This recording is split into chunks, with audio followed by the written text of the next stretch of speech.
Hello friends, welcome to exam Funda. दोस्तों, इस video में हम बात करेंगे चाइना जो है वो बार बार एलएसी के ऊपर विवाद क्यों करता है, यानी कि गलवान घाटी के अंदर बार बार वो बॉर्डर इशू क्यों क्रिएट करता है और भारत के साथ झड़प बार बार किस लिए करता है, क्या कारण है। जो हाल फिलहाल में जो ये झड़पें हैं वो और भी ज़्यादा बड़ी हैं और बार बार भारत को युद्ध के लिए उकसाने के लिए चाइना क्यों इतना आतुर हो रहा है। तो इस वीडियो की शुरुआत से पहले आप चैनल को सब्सक्राइब कर लें दोस्तों, वीडियो को लाइक ज़रूर करें और कमेंट ज़रूर करें। जो भी आप चाइना के विरोध में कमेंट करना चाहते हैं ज़रूर करें और वीडियो को ज़्यादा से ज़्यादा शेयर करें ताकि कई लोगों तक, जितने भी भारतीय हैं उन तक ये पहुंच पाए कि चाइना आखिरकार इतना ज़्यादा बॉर्डर इशू क्यों क्रिएट कर रहा है। तो वीडियो स्टार्ट करते हैं दोस्तों। सबसे पहली बात तो ये है कि अभी हाल फिलहाल में जो भारत ने जो जम्मू कश्मीर और लद्दाख पे से 370 धारा 370 हटाई थी और साथ ही साथ जम्मू कश्मीर को, लद्दाख को सेपरेट करके उन्हें एक यूनियन टेरिटरी में कन्वर्ट कर दिया था। यानी कि जो लद्दाख और जम्मू कश्मीर है, अब उन पर जो टोटल पावर थी वो सेंट्रल गवर्नमेंट की यहाँ पर हो गई है। तो उसी को लेकर जो चाइना और पाकिस्तान थे उन्होंने यूएनएससी में इसके लिए विरोध किया था। पर यहाँ पर जो पाकिस्तान और चाइना थे वो दोनों ही फेल हो गए थे यूएनएससी में भारत के खिलाफ किसी भी तरीके का विरोध दर्शाने में। यहाँ पर वो पूरी तरह से फेल हो गए थे। तो इसका एक गुस्सा भी चाइना के अंदर था, क्योंकि जो चाइना है वो लद्दाख के क्षेत्र को लिए और लद्दाख के क्षेत्र को अपने कब्ज़े में लेना चाहता था।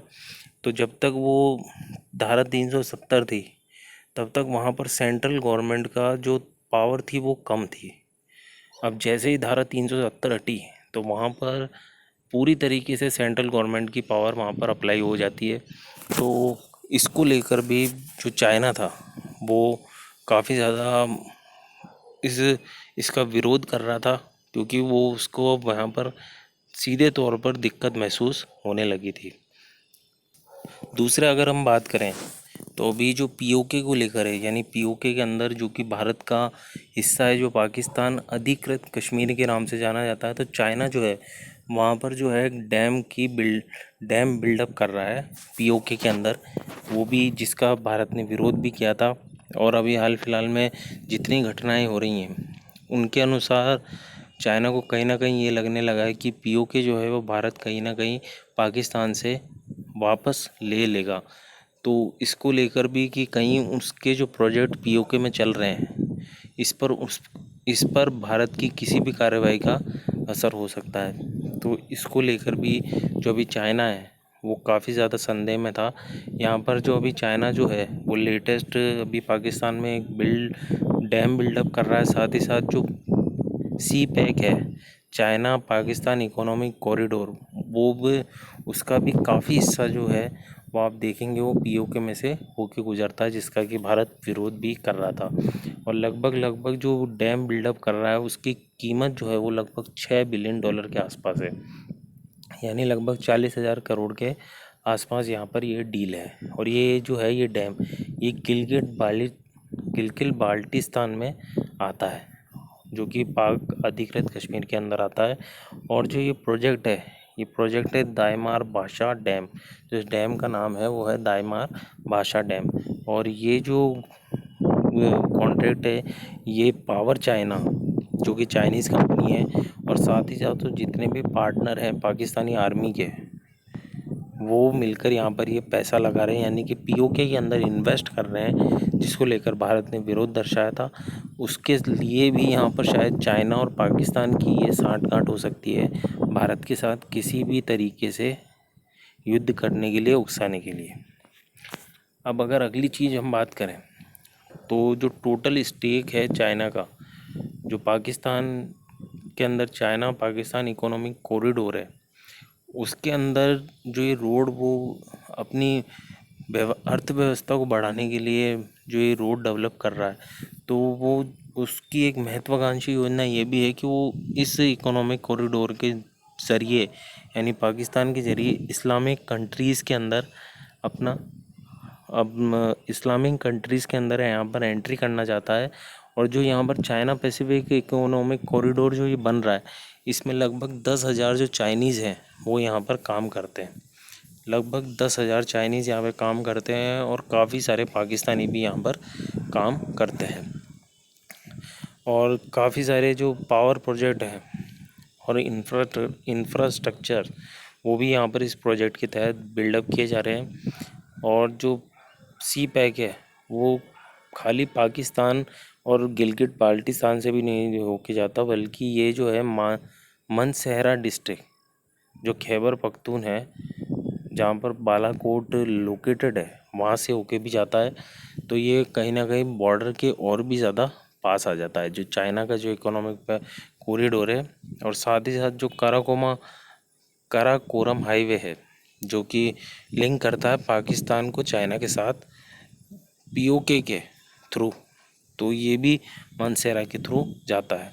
और चाइना जो है वो रिसेंटली जो है उसने जो काफ़ी सारा एरिया जो है बालाकोट का वो सी पैक के थ्रू यहाँ पर कवर कर लिया है। और जो बीजिंग है वो पाकिस्तान को एक गेटवे के थ्रू देखता है इस्लामिक वर्ल्ड के अंदर एंट्री पाने के लिए। तो आप देख सकते हैं कि इस समय जो चाइना है, अगर भारत यहाँ पर किसी भी तरीके से पीओके में एंट्री करता है, यानी पीओके को अपने कब्जे में लेता है, तो चाइना को बहुत भारी नुकसान होगा। इसीलिए भी चाइना यहाँ पर बार बार इशू क्रिएट कर रहा है। अब उसके अलावा हम यहाँ पे बात करें तो जो वो चाइना का जो मेन मुद्दा है भारत के साथ, वो है डोकलाम इशू, जिसे जो कि डोकलाम इशू जो है वो जो कि भूटान से रिलेटेड एक ज़मीन का कुछ हिस्सा जो है वो चाइना कहता है कि ये हमारा हिस्सा है। और सब वहाँ पर उस ज़मीन डोकलाम पर ये जो चाइना है वो बार बार इशू क्रिएट करता है, जबकि इंडिया जो है वो नहीं चाहता कि वो चाइना डोकलाम के थ्रू किसी भी हालत में भारत के और भी करीब आए। क्योंकि यहाँ पर आप देखोगे तो सीधे सीधे तौर पे जो असम यानी कि नॉर्थ ईस्ट से जो इंडिया को बाकी के इंडिया को जोड़ता है, वो जो कॉरिडोर है सिलीगुड़ी कॉरिडोर, वो सिक्किम से होके जाता है वेस्ट बंगाल के थ्रू सिक्किम। यहाँ पर भूटान, बांग्लादेश और नेपाल, ये तीनों इंडिया की बॉर्डर को टच करते हैं। ये छोटा सा इकोनॉमिक कॉरिडोर है। तो इंडिया किसी भी सूरत में नहीं चाहता कि यहाँ पर चाइना चौथे देश के रूप में उभरे जो कि इस कॉरिडोर को टच करता हो।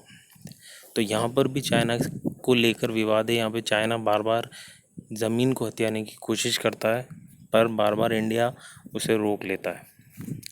अब अगली बात करें यहाँ पर वन चाइना पॉलिसी की, अगर यहाँ पे बात की जाए तो ये पॉलिसी का नाम है चाइना की, जिसके तहत कहता है कि वो ताइवान को अपना हिस्सा मानता है।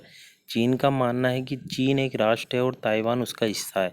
जिस तरह हांगकांग और मकाऊ चीन के अधिकार क्षेत्र में आते हैं, जबकि ताइवान जो है वो वन चाइना पॉलिसी को नहीं मानता है, वो अपने आप को स्वतंत्र राष्ट्र घोषित करता है।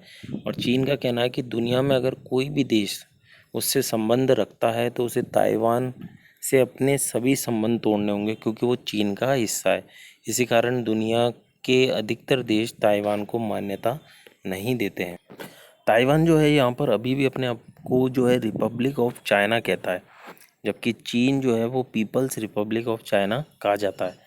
अब चीन एक ताकतवर देश है, इसीलिए ताइवान को जो संयुक्त राष्ट्र ने मान्यता भी नहीं दे रखी है।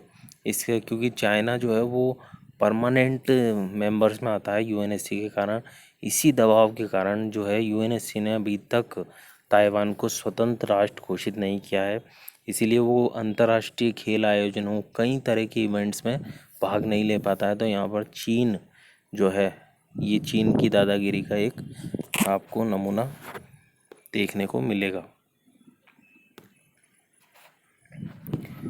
अब अगर यहाँ पे बात की जाए, जो चीन है वो भारत को भी वन इंडिया पॉलिसी मानने पर दबाव देता है, और बदले में भारत भी अपनी प्रभुता का हवाला देते हुए चीन को पाक अधिकृत कश्मीर से दूर रहने की सलाह देता है। अब भारत की जो तेल कंपनियां हैं, यहाँ पर ताइवान को लेकर भी जो चाइना है वो भारत से काफ़ी ज़्यादा नाराज़ है, क्योंकि जो भारत है उसकी जो कंपनी है ONGC, बहुत बड़ी PSU सेक्टर की कंपनी है, वो ताइवान के समुद्र में तेल खोज का काम शुरू कर रही है, जिसको लेकर भी चीन ने भारत के साथ कड़ी आपत्ति दर्ज कराई थी। तो ये जो मेन कारण है, इनको लेकर जो है चाइना बार बार भारत को तंग करने की कोशिश करता है, बार बार भारत को उकसाने की कोशिश करता है युद्ध के लिए।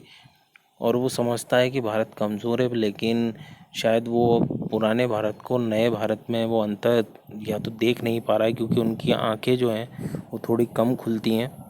बाकी पूरी आंखें जो है वो इंडियन आर्मी वैसे भी खोल देगी अगर कभी युद्ध की स्थिति आई तो आप इस फ़ोटो के थ्रू देख सकते हैं कि जो ये चाइना है और ये छोटा सा जो द्वीप है ये ताइवान है, जो कि अपने आप को स्वतंत्र राष्ट्र कहता है। और साथ ही साथ यहाँ पर ताइवान के झंडे में आपको सूरज मिलेगा नीले रंग के अंदर।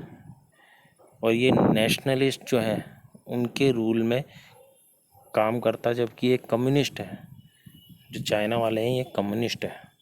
इन्होंने काफ़ी समय पहले जो ये नेशनलिस्ट थे इनको ज़बरदस्ती यानी कि भगा दिया था चाइना से, तो ये ताइवान में जाकर रूल करते हैं। तो ये कुछ खास मुद्दे थे जिनको लेकर बार बार चाइना जो है वो भारत के साथ झड़प करता है, भारत को युद्ध के लिए उकसाता है। तो वीडियो अगर अच्छा लगा हो दोस्तों तो उसको ज़्यादा से ज़्यादा शेयर करें, लाइक करें और चैनल को सब्सक्राइब करें।